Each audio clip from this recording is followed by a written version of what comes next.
দীর্ঘদিন ধরেই বচ্চন পরিবারের অন্দরে অশান্তির গুঞ্জন। বলিপাড়ায় কান পাতলেই শোনা যাচ্ছে বিচ্ছেদের পথে হাঁটছেন ঐশ্বরিয়া রায় ও অভিষেক বচ্চন। সম্প্রতি অনন্ত আম্বানির বিয়ের অনুষ্ঠানে এই গুঞ্জন আরও তীব্র হয়েছে, কারণ বিয়ে বাড়িতে দুই ভাগে হাজির হয়েছিলেন বচ্চন পরিবার। মেয়ে আরাধ্যাকে নিয়ে ক্যামেরার সামনে পোজ দেন ঐশ্বরিয়া। যদিও অনুষ্ঠানে পাশাপাশি বসেছিলেন ঐশ্বরিয়া অভিষেক, পাশে ছিল মেয়ে আরাধ্যা বচ্চনও।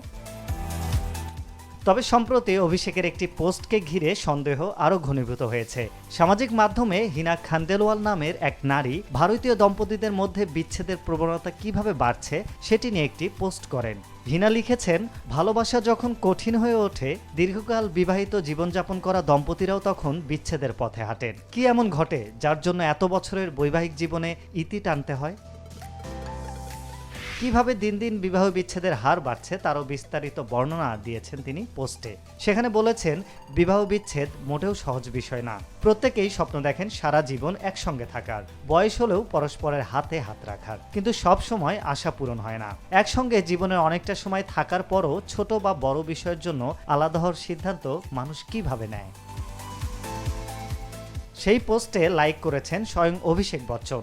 এরপরই নেটিজেনদের প্রশ্ন, তাহলে সত্যিই কি বিচ্ছেদের পথে হাঁটছেন অভিষেক ও ঐশ্বরিয়া? এই পোস্টে অভিষেকের লাইককে ঘিরে নতুন করে জল্পনা তুঙ্গে উঠেছে। প্রসঙ্গত 2007 সালের এপ্রিলে 7 পাকে বাধা পড়েন ঐশ্বরিয়া অভিষেক। 2011 সালে তাদের ঘর আলো করে জন্মগ্রহণ করে কন্যা আরাধ্যা।